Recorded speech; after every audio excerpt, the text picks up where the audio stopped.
Good afternoon and welcome to the ILFMA Farmers Market Master Series webinar, Home to Market Act, Changes to the Cottage Food Law, sponsored by the Illinois Farm Bureau. My name is Deborah Kavanaugh Grant, and I am an ILFMA board member and secretary and chair of the Education Committee. Today, ILFMA welcomes Mary Liz Wright, University of Illinois Extension Educator, Nutrition and Wellness, and ILFMA board member. Cottage food laws are expanding with the signing of the Home to Market Act as of January 2022. Mary Liz will highlight the Illinois Cottage Food Law changes and provide an overview of Illinois cottage food laws. Mary Liz is a nutrition and wellness educator, as I said, with the University of Illinois Extension. She serves primarily Clark, Crawford, and Edgar counties. She holds a master's degree in family and consumer science with a concentration in nutrition from Eastern Illinois University.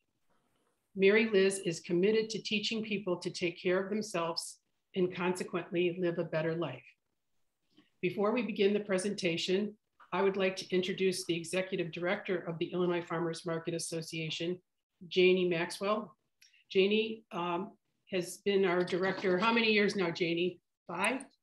6, I think. So she keeps us going. She comes to ILFMA as a lifelong farmers market shopper. She is a registered dietitian with a background in program management. Janie is passionate about local food and farmers markets and their benefit to market vendors and the community. Janie? Thank you, Deborah. And we are very pleased to bring you this webinar today in partnership with the Illinois Farm Bureau.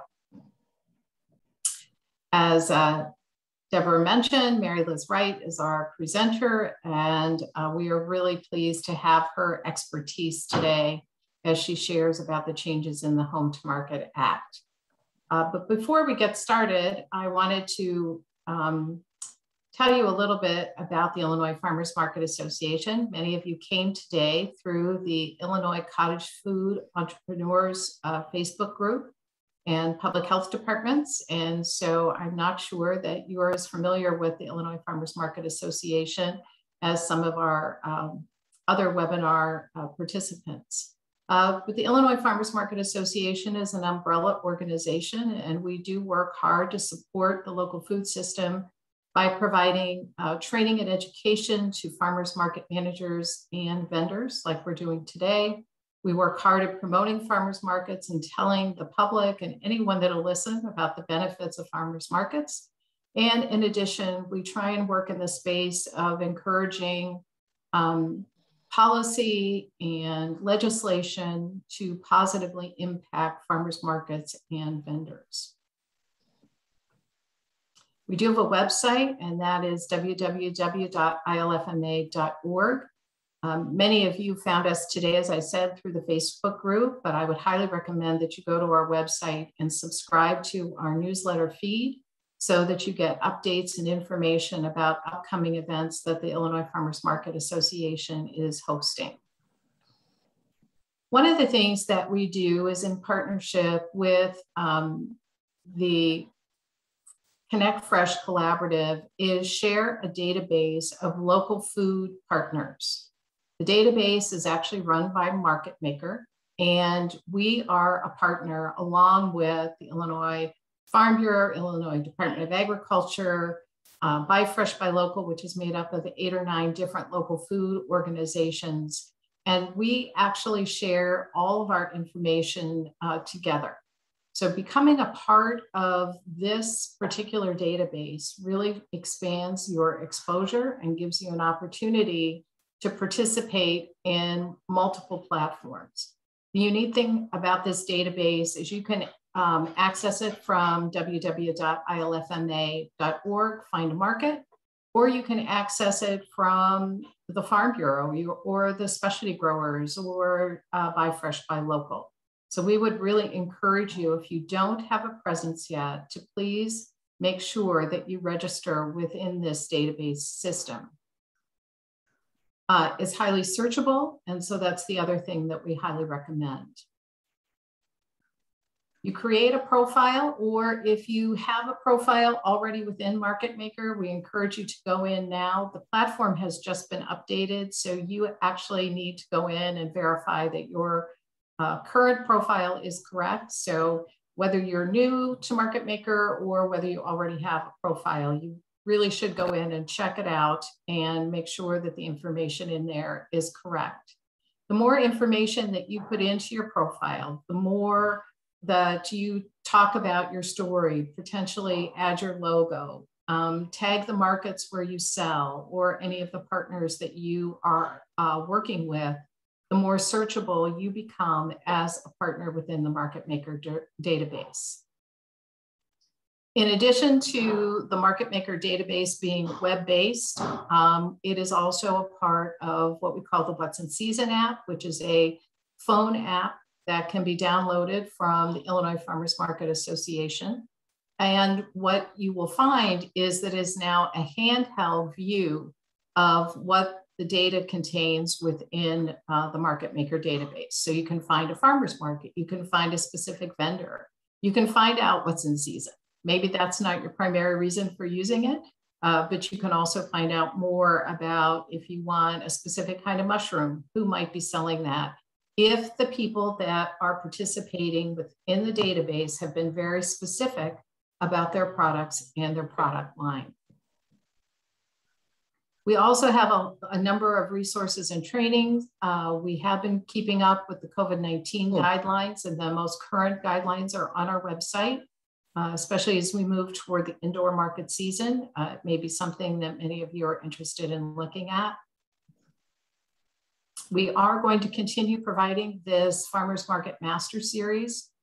We are looking toward marketing and social media. We all know we should be on there, but what are the actual nuts and bolts of using the different features of the various platforms that are out there? We are keeping track of emerging issues. Right now, that includes online database systems and also going beyond managing the market.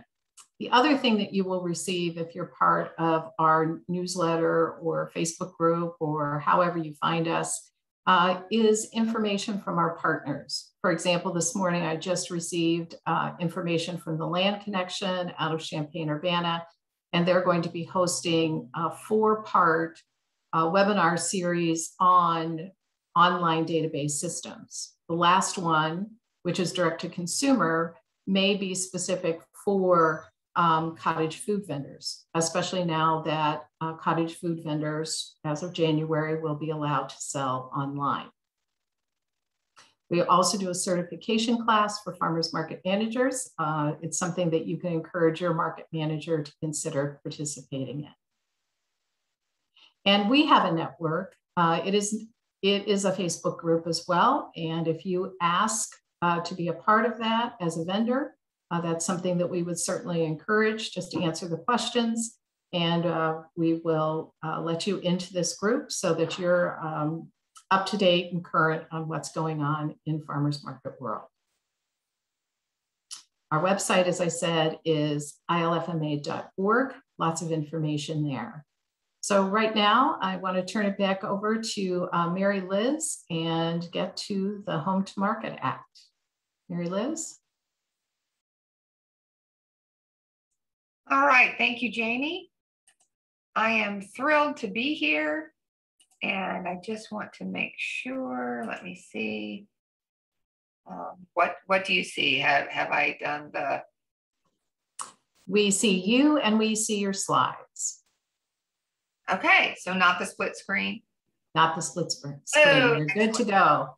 Good to go. All right, so thank you, Jamie. Yes, I'm thrilled to be here. I do work for the University of Illinois Extension, and I am passionate about all things food safety. And so today we've gathered together here to talk a little bit about the cottage food laws. And so I'm going to go through some slides with a little bit of history and then give you some updates as well. So let's bring this back to why cottage food? Why does it matter? And the reason that cottage food came about is that if someone, an entrepreneurial spirit like many of you, wanted to sell a product made in your home kitchen to consumers, you were not allowed to do so. You had to have a commercial kitchen, you had to have a business plan, and those things can get, although wonderful, they can get complicated and expensive. And there seemed to be a need for a more, I don't want to say casual, a simpler approach to selling your products. And so what came about was the cottage food law. Cottage food laws are throughout the nation. However, like many, many laws that we navigate in our lives, they are specific to each state. And so Illinois started in 2012 with their first cottage food law. And in the ramifications, in the limits of that law, were very limited. And you were given a small, short list of foods that you were allowed to sell. And basically it was baked goods, jams, and jellies.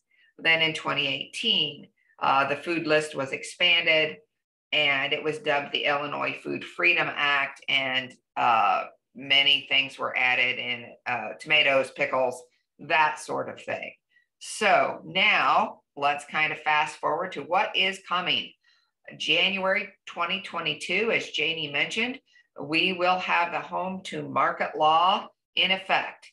And what this does is it expands the points of sale to include the cottage food producer's home, fairs, festivals, pop-up events. So other venues to sell your products besides a farmer's market. It also allows online sales direct to the consumer, shipped within Illinois.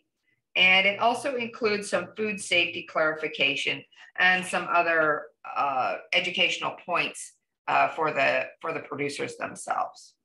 So that's good news. Really, so what are we talking about? What is cottage food? Well, this is a snippet taken directly from the law using the language of the law. And so a cottage food operation is conducted by a person who produces or packages the food or drink in their primary domestic residence or other appropriate designed equipped kitchen on a farm for direct sale by the owner, family member, or employee. And what that tells us is that a commercial kitchen is not required for this type of business. Well, you've joined us, so you're already interested. But what we just said, I'm sure that sounds great. So you might be asking yourself, how can we get started? Well, the first thing you need to do is to take an Ansi, so that stands for American National Standards Institute exam. And so then you become a certified food protection manager. And we used to call that the food sanitation manager's license. Now we call it the certified food protection. So you must do that. Those exams are offered through your local extension office, local community college. Many health departments offer them. And there are also a couple of online options. So relatively easy to find, but a necessary step. Then you need to register with your local health department, fill out an application, list what foods you intend to sell, and then pay a fee. Some health departments are not requiring a fee, but if they do, the amount is capped at $50. And we have a link here that shows that you can find more information by going to University of Illinois Extension. I'll also highlight that at the end. I didn't mention at the beginning, but if you have any questions, please go ahead and type them into the chat box, and we'll review those at the end. So please feel free to do that. All right, so, and again, come January, where can I sell? So with this new home to market law, as I said, the options have been vastly expanded.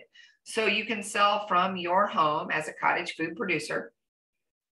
Now I say that, and there is a slight chance that some municipalities will have very strict zoning laws. And so if you want to sell out of your house, you should probably check with the zoning laws in your city or town and make sure that that would be allowed. You can also sell at other public events, fairs, festivals, little pop-up events. You know, we have a lot of food truck frenzy events these days, and you could set up right alongside them. It also allows online sales direct to the consumer, shipped within Illinois. You can also have people order things online and then arrange for a point of pickup. So you can say, you know, you've amassed all of these orders for cakes or cookies or whatnot. And then you can say, I will be at the corner of 6th and Vine at 5 o'clock on Friday evening. Please come and pick up your purchases then. And that's just fine.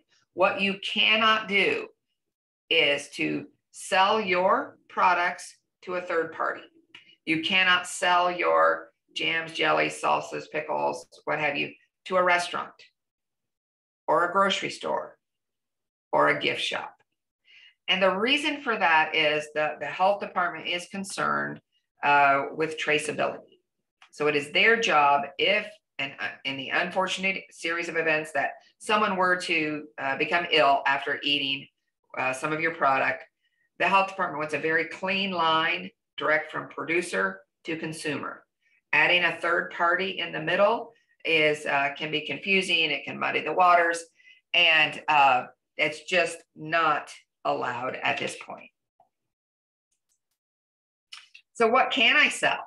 Well, and that's again another good news, because we've gone from the 2012 very short list of what you were allowed to now you can sell anything that is not on the prohibited food list.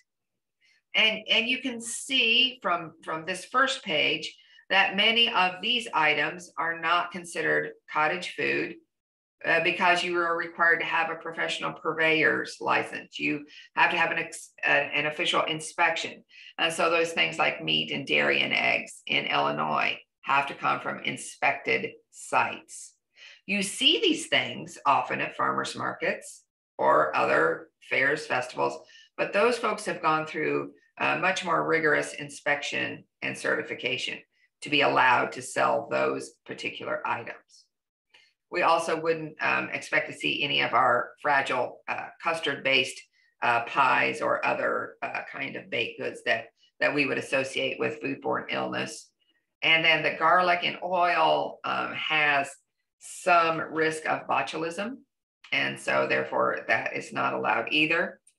Now this second page, we begin with the low acid canned foods, and we're going to talk about that in subsequent slides. But from G all the way down to L, what you're seeing there are items and products that have been associated with foodborne illness outbreaks. So you see sprouts are listed on there, and that's, most of us can recall the I think it was the Jimmy John's sprout incident, or Subway, one of those sandwich shops. The cut leafy greens, there was a recall on romaine lettuce. The melons, there was the cantaloupe issue, and then I think tomatoes were associated with Chipotle or one of those Mexican food restaurants. And so these products are listed because they have had a history of foodborne illness. Does it make a whole lot of sense?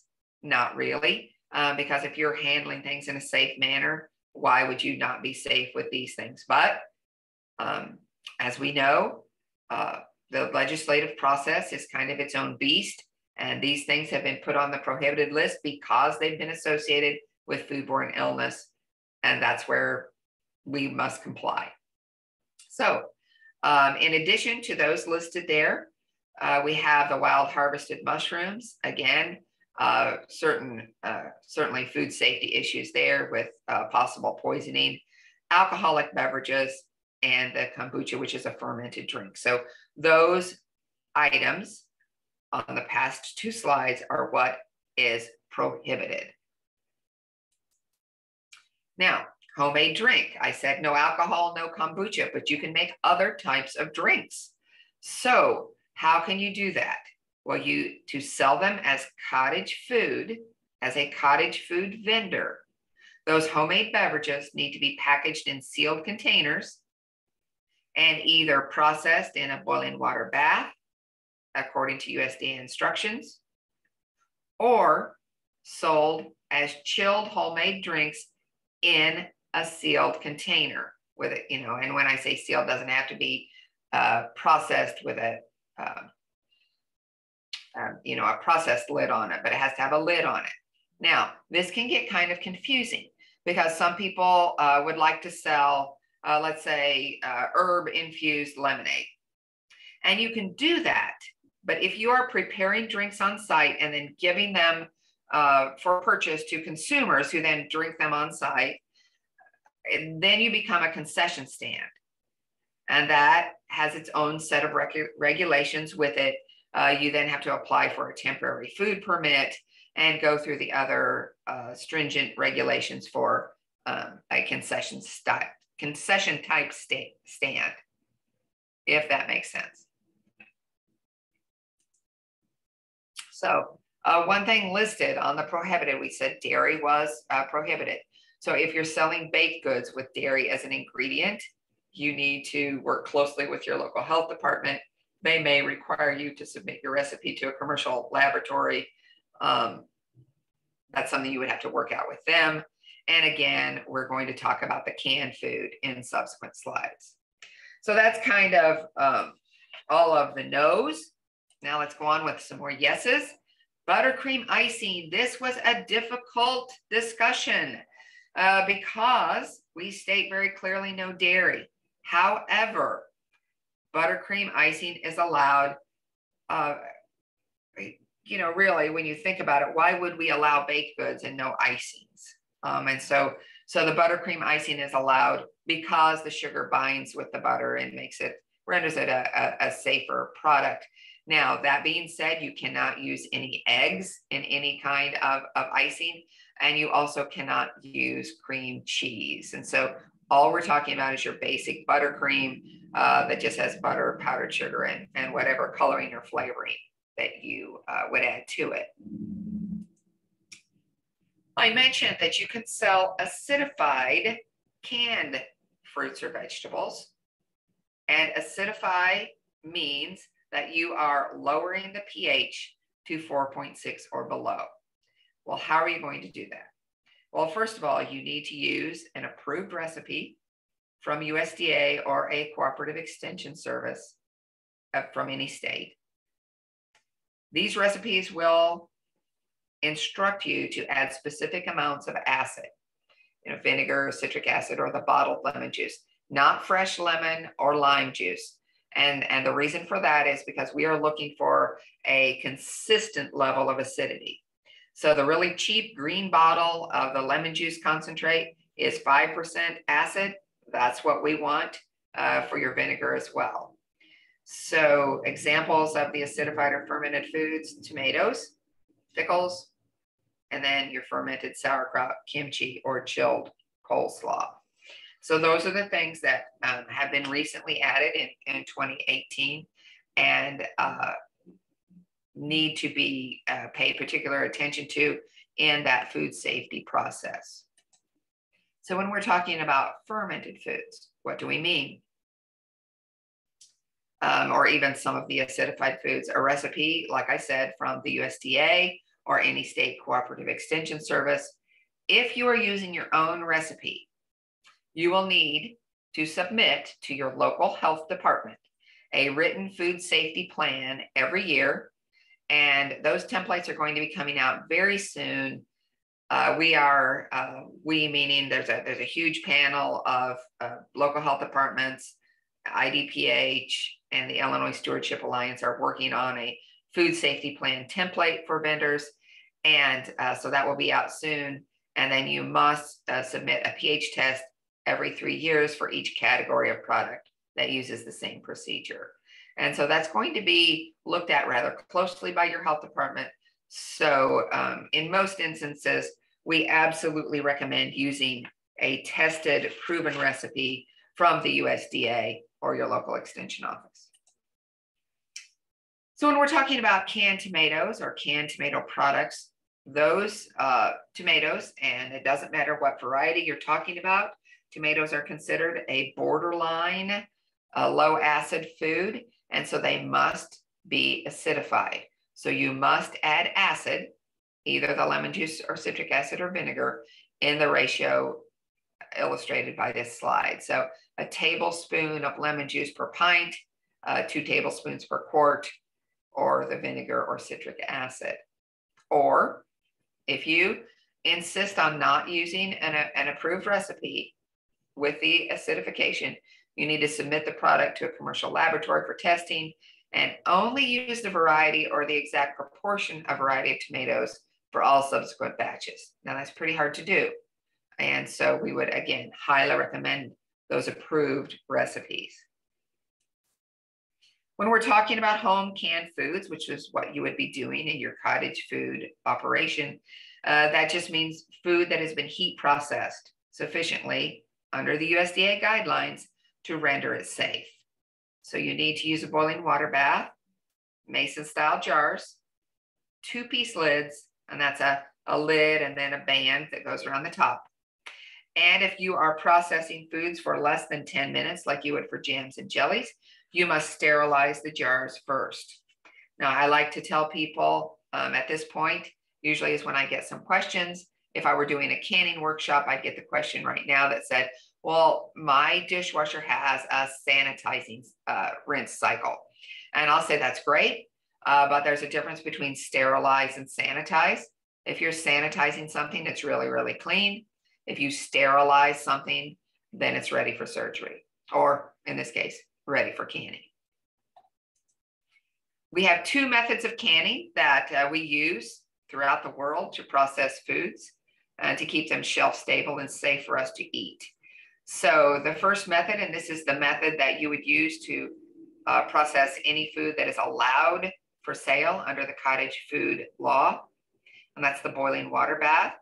We use this for high acid or low pH foods, fruits, jams, jellies, preserves, the acidified tomatoes, pickles, or pickled products, or the fermented crock pickles, sauerkrauts, or kimchi. Now, that being said, for those fermented foods, I know we have a lot of folks who are wanting to do the fermented foods because of the beneficial microbiome, the beneficial bacteria that are contained in that fermentation process, and they want the people to eat those live active cultures, and that's great.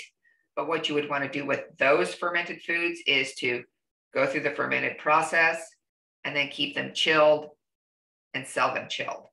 Because once you put them through the process of canning and making them shelf stable, you have killed those beneficial bacteria. So that's just a little aside. The other method, which is not used for the cottage food operation, is the pressure canning, which we use for the low acid foods, vegetables, meat, poultry, beans, soups, or any mixed types of products like soups.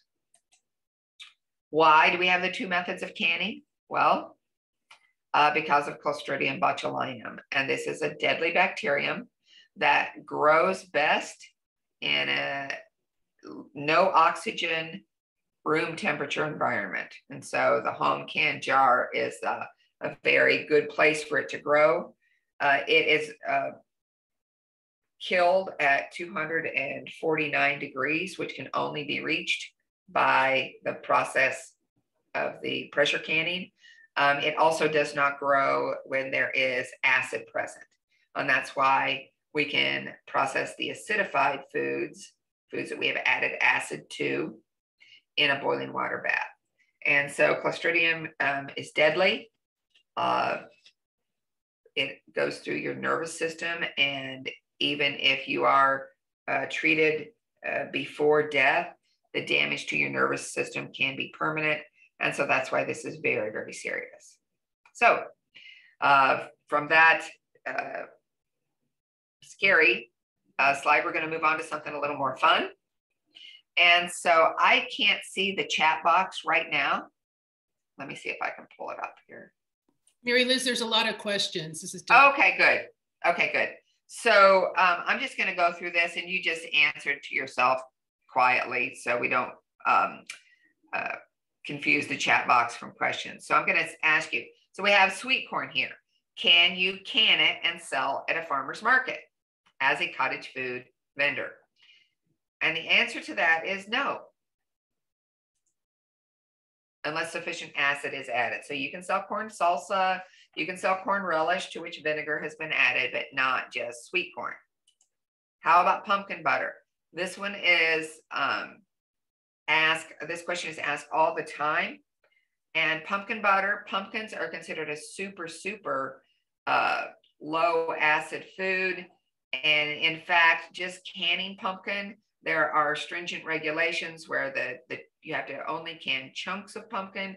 You cannot can the puree of pumpkin like you would get at the store. And pumpkin butter falls into that category. So no, unless properly acidified.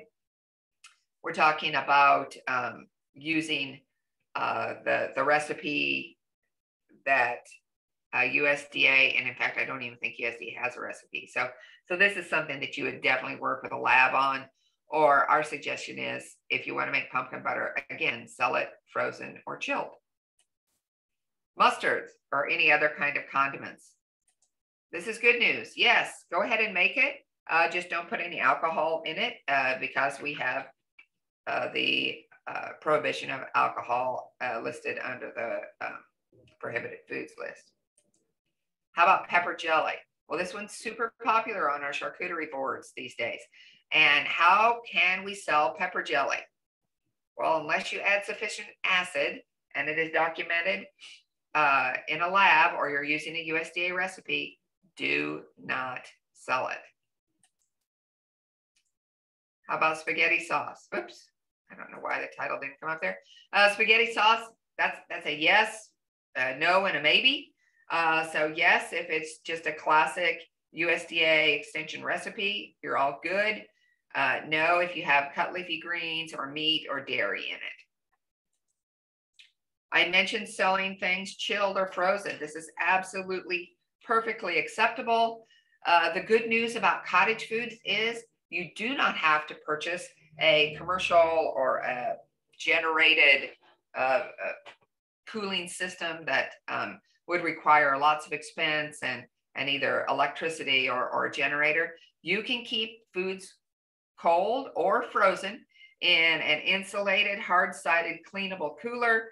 Just make sure that your chilled foods are at 41 degrees or lower and your frozen foods are at 32 degrees or lower. Labeling requirements. This is kind of a big deal. On every item that you sell, you must have a label.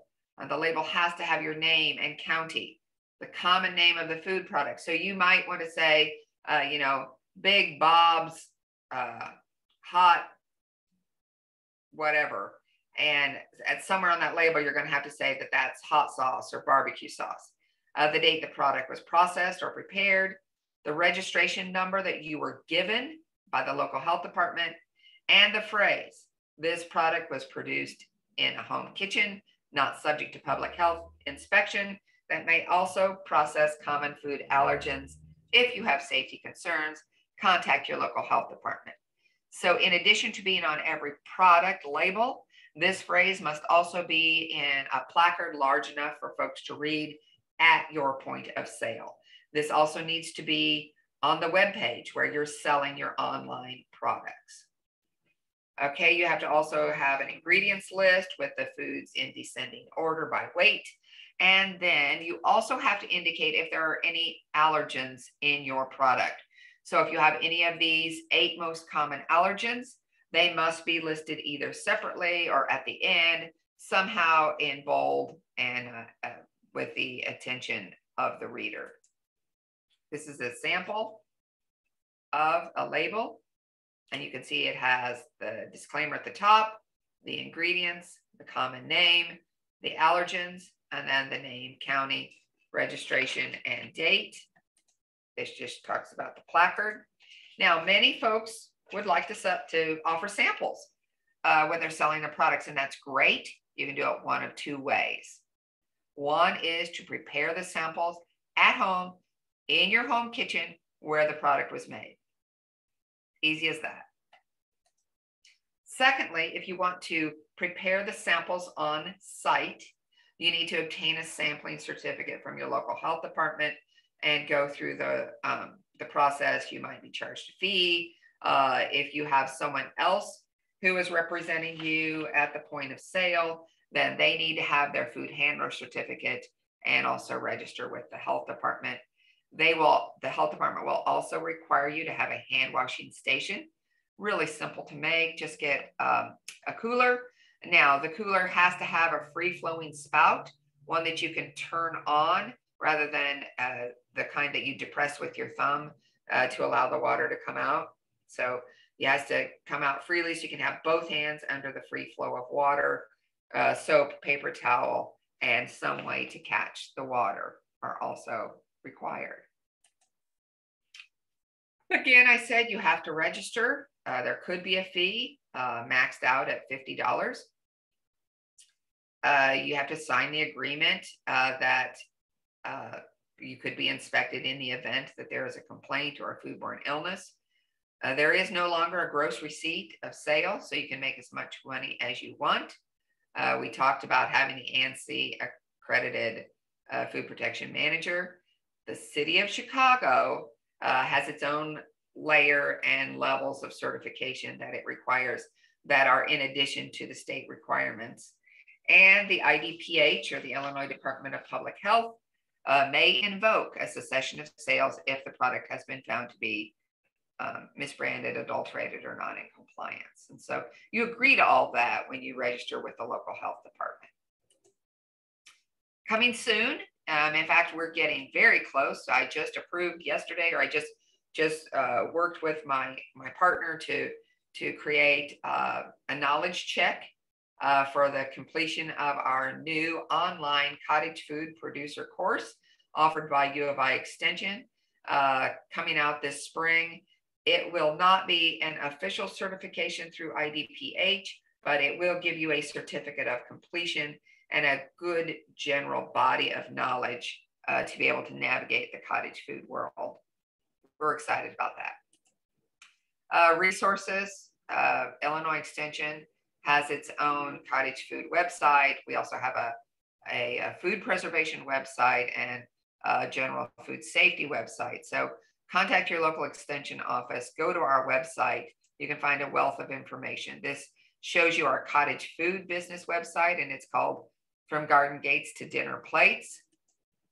The Illinois Cottage Food Guide, that's put out by the Illinois Stewardship Alliance, and it will be updated with the new law soon, very soon, I'm hoping.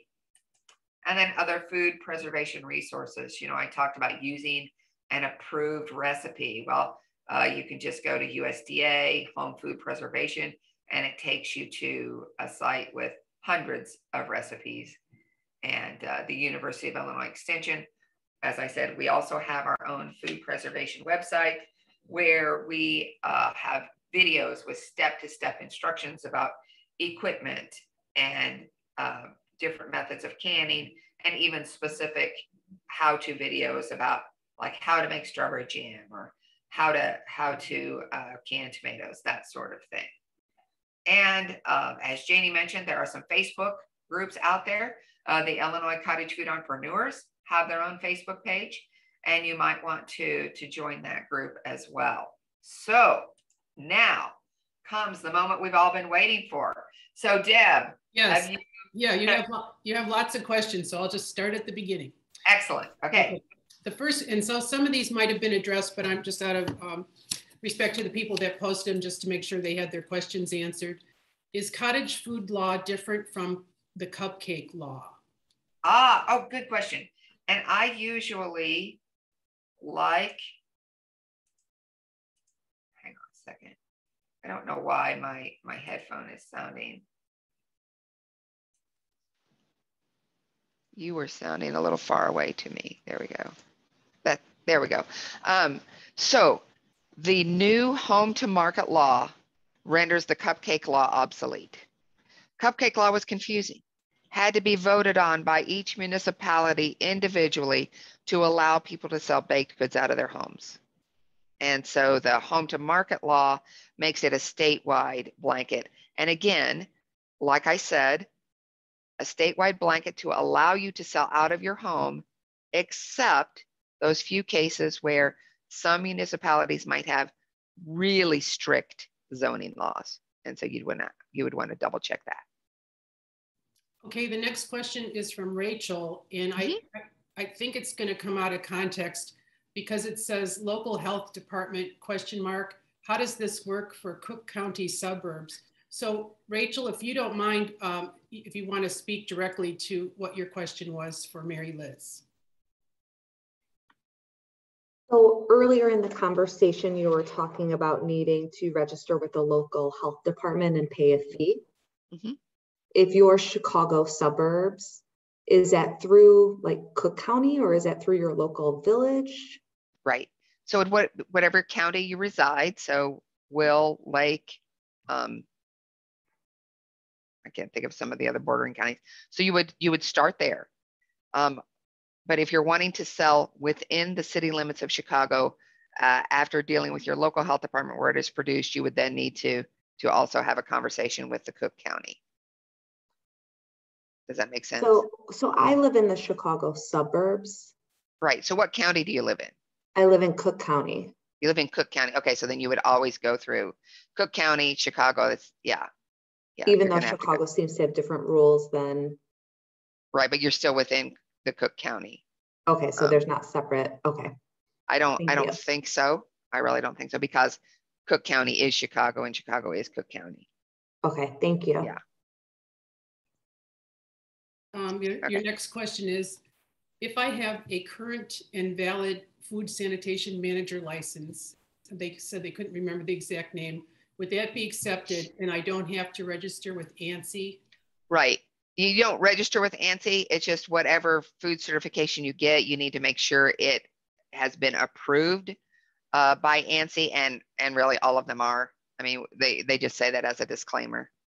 So if you've taken an exam and you have passed the exam and gotten the certification, you're all good. Okay, and so Suzanne, it can be complicated. So did that answer your question? Or is that what you needed? Yep, and I found my certificate and it says it says Ansi on it, so I'm all good. Yep, thanks. yep, they do. Yeah, you're good. Okay, great. Okay. Thank you. The next question is the food manager class through ServSafe acceptable? Absolutely, yes, yes.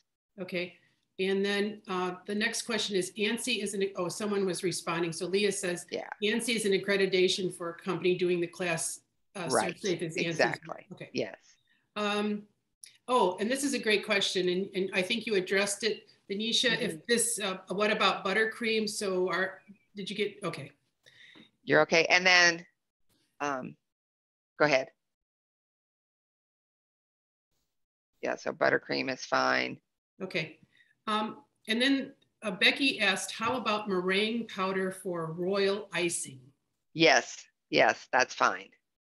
Yeah, okay. Because meringue powder is, dried and pasteurized, and yeah. Okay, and then Suzanne asked, can you share the resource and link for Ansi? And so what I did, Mary Liz, is through the IDPH website, where the food handler training page, I just put that URL in the chat. Okay, and food handler is not the same thing as the manager certification. Oh, okay, so that's wrong. So I'm glad I said that. Okay, right. So yeah, you and maybe so do that. Put that in there before you hang up, or we hang up. Well, and actually, all you're gonna IDPH no longer has anything to do with the manager certification. Okay. And so you'd have to go through either an online and just you type in, food manager certification, or your local extension office, community college, or health department. Okay. Yeah. Amanda asks a question: can you sell to a retailer, gift shop, etc., if they aren't reselling them? So as a free favor at an event held at the shop. No, that's really a gray area that I wouldn't be comfortable suggesting that you do. Again, it's all about that traceability. If they're giving it away, they have no idea who they're giving it away to. And that person who gets sick has no idea where that item came from. Okay. A person, this was a question that they had just joined and they wanted to know if this was recorded. So I said, yes. If buttercream frosting is allowed, how about ermine frosting made by cooking flour and sugar with milk in a pot to make a paste, then whipped into softened butter? Is that allowed? Yes, yes. Okay. How do you include production date on labels when the items are made weekly? Well, you have to leave a spot on your label so that you can either write in or produce the labels weekly, because that date is crucial. It's kind of like your batch number if you were a big food manufacturer. Okay. So before I start anything, I have to register with the local health department to obtain a registration number. Well, the first thing you're going to do is take that food sanitation manager's certification exam. So that's first, because when you go to the health department, they're going to ask to see that certificate. So first, get your certification in food safety, then second, go to the local health department. Okay. There's a question about sampling. If I just want to offer it packed at my home kitchen, do I also need to get a sampling certificate?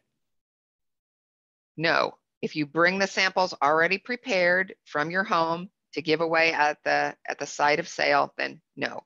But if you're wanting to prepare them, like let's say, you have a big loaf of bread and you want to cut off pieces of that bread while at the point of sale, then you'd have to have your sampling certificate and your hand washing station and that sort of thing. Okay. There was just a clarification. Did I hear you right? There was no cap on sales. Yes. Yes. Make as much money as you want. Okay. Here's another question regarding labels. Whoops, it just popped up. My health department, Lake County, didn't give me a registration number. Is that something new? You might want to double check with them and ask them, because they need some way of keeping track of you. Okay. Yeah, just call them back. Righty. If I have an order for a dozen cookies, does a label need to be on each cookie or just one label on the package to the purchaser holding all the cookies? Yes, just one label on the package. Okay. And they want to know if could they watch this again? Yes, because we're going to send this link to everyone. Does this mean we need to stop selling on January 1st until we have the new certification? I guess, could you clarify what you mean by new certification? And that's Eileen asked that question. Okay, Eileen, could you clarify that, please?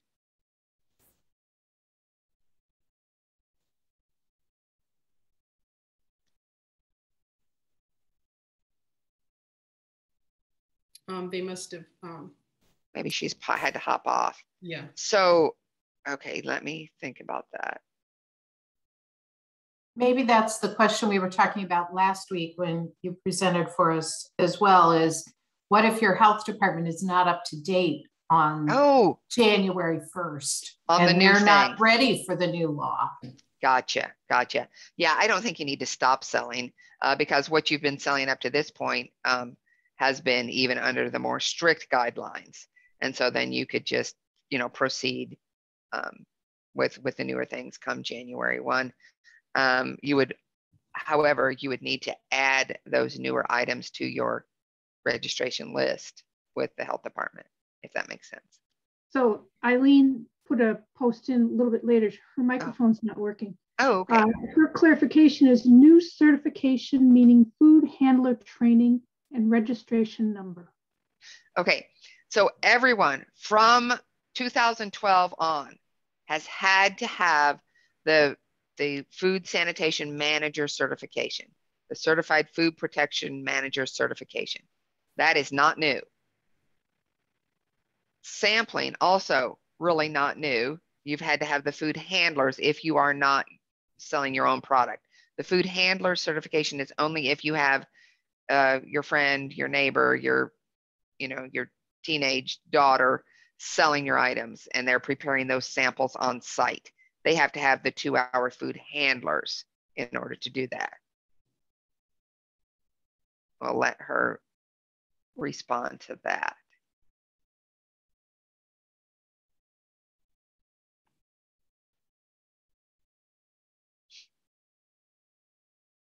Okay, let's move on, and then she can catch up with us. Alrighty. Can we use chocolate ganache for cake, icing, or filling? It doesn't bother me. Again, I think that was one of those very cumbersome regulations, because if you're going to be selling baked goods, you're going to sell them with icing on them. And I think you just have to be, smart about how you're handling it. Okay. So, This is a good question for clarification. Can you talk a little bit more about the food manager certificate training and exam? Also, are there preferred vendors for completing this course and exam? Okay. So really, there's only that I know of two or three national exams. The Serve Safe that someone mentioned a couple of questions ago. There's the National Registry, and that's the exam that we offer at the Extension office. And then there might be a couple others out there that I'm not really familiar with. So there's really no preferred one. If you go online, you can do that, but I believe that you have to go to a proctored site to take the exam. If you do an in-person class, it's going to be at least an 8-hour class. I like to do mine over a couple of different days so that people can really absorb the information, and then you're going to sit for the exam. The exam is then sent off, and you receive the grades via email or in the mail itself. So no preferred method. Just know that there's food safety information that is vital to you preparing food for the public, and that's what's covered in those courses and exams. Okay, thank you. This is a great question. Are the local health departments ready for all of us this question? Well, and excellent question. And what we have to remember is our local health departments have been swamped with all of the pandemic issues. Now, your sanitarian, your person who deals with restaurants, food vendors, et cetera, have not been dealing directly with the pandemic, but they've been in that atmosphere. And so I'm sure they've had to take on other duties, and it's just been very difficult for them. I will tell you that when we are planning, as we have been planning this food safety plan for some of the items included in the home to market law, the calls that we have had several health department managers on those calls. And so I know at least we are getting the word out to many of the health departments, but I can't guarantee you that they're going to be up to speed because they have so much on their plate right now. So my suggestion is, if they're not, and you go in and you say, I'm ready to comply with this home to market law, I want to expand my business, and to give them a little bit of grace and treat them as your ally, not your enemy. And if they have questions, just have them call me. I field questions from health departments all over the state all the time. And so I would much rather have a conversation with them rather than for you to get off on the wrong foot with them and have a personality conflict that could last for years. So just be polite, be nice, and you can say, well, I was just under the understanding that that the new law was going to be in effect in January. I'm typing in my contact info right now. Give them my contact info, and okay, here's my phone number.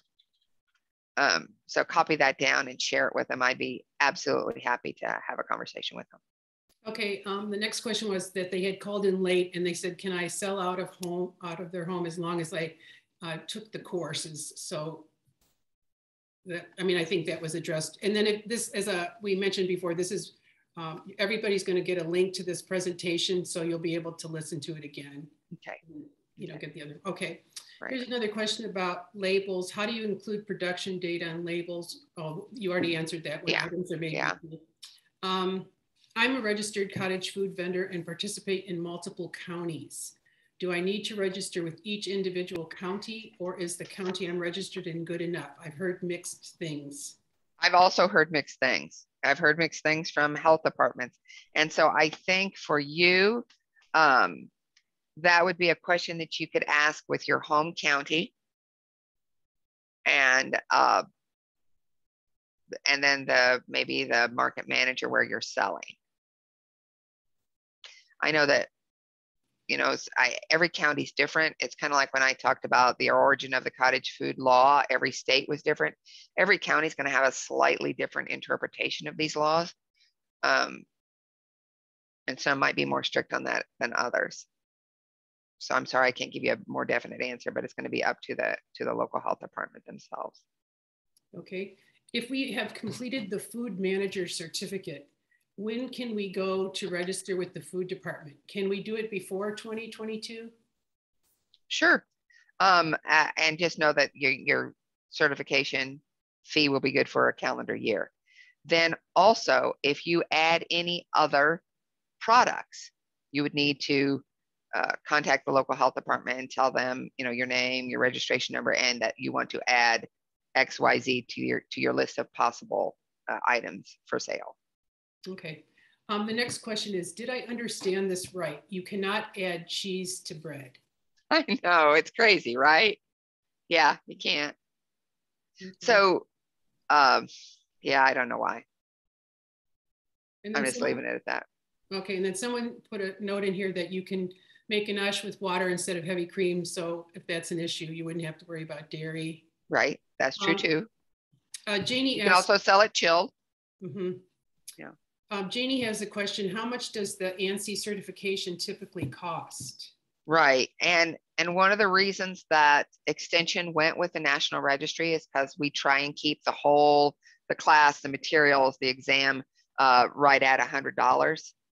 ServSafe can be a little bit more expensive, but it varies. I know that in my area, so I'm clear over on the east central part of the state, we have a community college offering it for free. So just look, I would go to your community college or your extension office first and see, you can shop around. Mm-hmm. This was addressed already, but it was, if I sell in different counties, must I register with each one? Yeah, that's that hard call. Hard call. What happens if I want to expand my menu offerings? Do I have to go back to the health department each time? Yes, yes. That's why you need a good relationship with your health department. And you know, you could probably, you know, call them or send them an email or what have you. You don't physically have to go in there and make an appointment. Okay, and then I see that Mary Liz, just if everybody didn't see it in the chat, that she put her email in her phone. There was a question, a good question about what are the rules for including food dyes on your labels? You must include them. Okay. Yes. And what about candied apples? Are they okay? Sure. Okay. Meaning like dipped candy apples or okay, sure. Yeah. Okay. Can you use cream cheese in the baked products, i.e. Ganache, cream cheese cookies? No. Sorry, you can't. Just the fruit filling on those. Okay. And the last question, and these have been great questions, everybody. Thank you. Yes, excellent. Do I have to have a recipe reapproved for a minor change, such as a different flavoring or adding cocoa powder? Well, when you're doing the baked goods, we do not require a recipe unless it is like that cheesy bread wonky deal. So we're not even going to talk about that. But your baked goods, you do not have to submit a recipe. When we're talking about submitting a recipe, we're talking about those canned goods that that need acidification if you're not using you know, the USDA recipes. So baked goods, you don't have to reveal your recipe. Okay, but there's one more question. Ansi's the same as food manager certification. Right, Ansi, you know, okay, so Ansi is kind of like, oh gosh, there's young people on this call, aren't there? So if I say the Good Housekeeping seal of approval, you're not going to know what I mean. So what Ansi is like this stamp of approval that has been given to the exam that deems it worthy for certification. So you will not have to deal with Ansi at all. The folks offering me the exam have already been approved by the Ansi. Okay. So we're at 1 o'clock. Are there any additional questions that anyone has? Well, as I said, please feel free to contact me or your local extension office. And if you run into some problem with your local health department, again, have them contact me. I would much rather have the discussion with me than you getting off to a wrong start with them. So absolutely, absolutely wish you all the best of luck. I think we're entering a new era here with the whole cottage food law, and just make sure that you know, as you're dealing with making food for the public, that you want to make sure you are offering the safest product. Nobody wants to make anyone else sick, but make sure you're going through all those steps that you've learned in your food sanitation certification process. So thank you all very much for joining us. I'm excited. Oh, is there more questions? Yeah. Okay. Nicole says, there was talk of additional forms that will need to be filled out. Could you shed any light on what to expect? That would only be that food safety plan if you're dealing with the fermented or acidified foods. And that's going to be coming out in the next, couple of months, probably. So then, before January. Okay, and then one other question, because this keeps moving up when I'm trying to keep checking. Is there a list of contact numbers to call? I mean, in terms of, I guess, I'm not sure, Kathy asked this question and I'm not sure what this is in regard to. Oh, maybe she's talking about exams. You just have to Google in your area. Okay. Well, people are telling lots of thanks to Mary Liz, and on behalf of the Illinois Farmers Market Association and our board, we'd like to thank Mary Liz for sharing information about the Illinois Cottage Food Law and the changes that will go into effect in January 2022. And we'd also like to thank everyone for joining us on this webinar. Thank you and best of luck to all of you.